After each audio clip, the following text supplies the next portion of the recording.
It's my privilege and also a great delight to be here to deliver one of the opening remarks for this year's Renewable Energy Fair. While the emphasis is on renewable energy, it may be necessary during the period of this fair to deliberate on the general and obvious challenges inherent in the sector as a whole, as well as the opportunities presented by renewable energy, as the theme for the fair suggests. Honorable Senior Minister, the deployment of large-scale renewable energy also brings obvious technical challenges, such as the rationalization of the operation of the grid, and also the need for sufficient investment in the grid network, both at the transmission and distribution levels. While it may not be pressing at this early stage of our renewable energy development, it is necessary to begin the design of the appropriate solutions with some forward planning.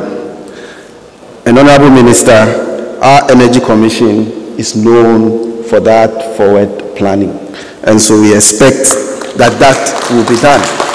We have every confidence that that forward planning, that thought leadership will be carried out by our own regulator, the Energy Commission. Honorable Senior Minister, as key players in the industry, the need to address the issues of climate change, energy efficiency, reliability, and availability of affordable but competitively priced power remains very critical if our commitment as a country to accelerate our economic transformation is to become a reality. From our perspective in VRA, renewable energy is and will continue to be a game changer in the energy sector. Our corporate strategy, therefore, places significant focus on ensuring development in a sustainable manner. And we have included the development and introduction of clean and environmentally friendly forms of energy into our generation portfolio. I'd like to state here that our commitment to utility-scale renewable energy started way back in 2013 through the development of what we consider to be the country's first utility-scale solar power plant at Navrongo. We are proud to say that not only has the plant improved power supply in that part of the country, but it has also given us sufficient operational knowledge to effectively manage large-scale solar power plants. And so today, I'm delighted to say that we have just commenced the construction of a total of up to 17 megawatts of solar plants in Laura and Kalio, both in the Upper West region.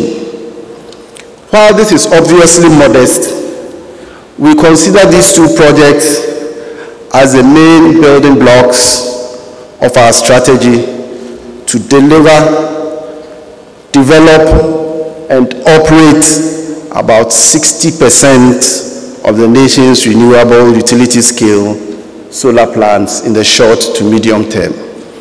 Obviously, there's room for the private sector, and so we expect the other 40% to be taken up by the private sector. But that's our corporate strategy. I must be clear about that. And at this stage, I'd like to acknowledge the role of the German government for their support for the two projects. In addition, Mr. Chairman, we look forward to developing Ghana's first large-scale wind power project. It is our anticipation that we would successfully complete the 150 megawatt wind project, which has been on the drawing board for a while. These projects are to be located in the Keita and Adam municipalities in the short to medium term. That's when we want to implement them. We also intend to start next year a pilot floating solar project on the Pong Hydroelectric Dam Head Pond at Akuse to test the feasibility and adequacy of the operation of this technology in Ghana. This is at the cutting edge of solar power generation, and we want to be part of it. And we do think that the entire country should be part of this technology that is really new.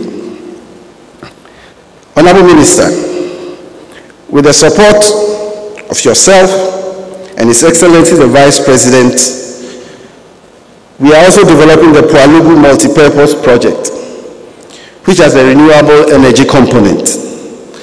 And we look forward to the salt cutting ceremony next month.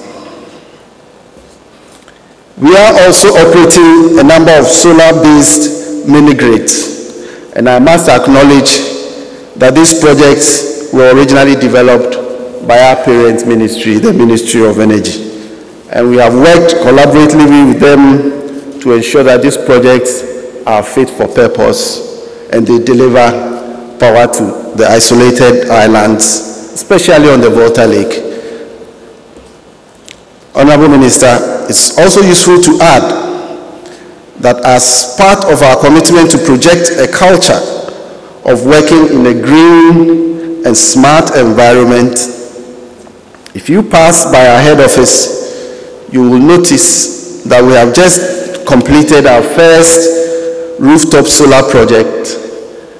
This project has a capacity of about 80 kilowatt peak and meets about 25% of the total energy consumption in the entire head office building, which we share with ECG/PDS. Though this solar is, the size of the solar plant is modest, it shows, and we acknowledge, that rooftop solar can be deployed in many public offices with significant success.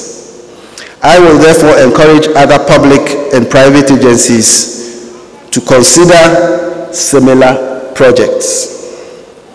As a next step, and I think we will see it sometime next year, we intend to develop a solar park within the vicinity of our head office building.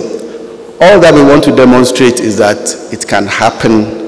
We have the can-do spirit. We can do it, and we can do it ourselves. Is it possible to do that? Mr. Chairman, as the next step is that we intend to replicate this rooftop solar mechanism in all our operational areas as a way of showcasing our leadership in ensuring energy development in a sustainable manner. And more significantly, we intend to deploy rooftop solar systems in our residential facilities in Akosombo, Akuse, and Abuaze as part of our program to green our enclaves. We have an upcoming program next year where we want to do what we call the greening of our enclaves. I overheard a couple of people talking about electric vehicles. I dare say that Akosombo may be probably one of the best places to start that project. And we will fully support that. So please, electric vehicles are on our radar as well. So I'm glad that our own Energy Commission also has the same thinking, and I think that between the two of us, we can collaborate to ensure that EVs, electric vehicles, are introduced into the country in the shortest possible time. I wish to thank everyone for their attention, and may God bless us all.